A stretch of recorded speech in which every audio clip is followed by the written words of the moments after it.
ഗൂഗിളിന്റെ deep mind division യുകെയിലെ ചില ജീവനക്കാരെ ദീർഘിപ്പിച്ച ഗാർഡൻ ലീവിൽ നിയമിക്കുന്നതായി റിപ്പോർട്ട്.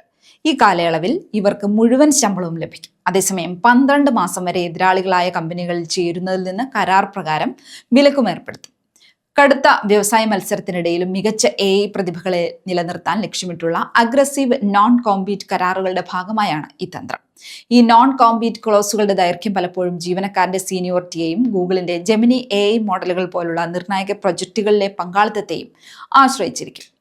6 മാസത്തെ നിയന്ത്രണങ്ങൾ സാധാരണമാണെങ്കിലും കൂടുതൽ മുതിർന്ന ഗവേഷകർ 1 വർഷം നീണ്ടു നിൽക്കുന്ന നിബന്ധനകൾക്ക് വരെ നേരിടേണ്ടി വന്നിട്ടുണ്ട്.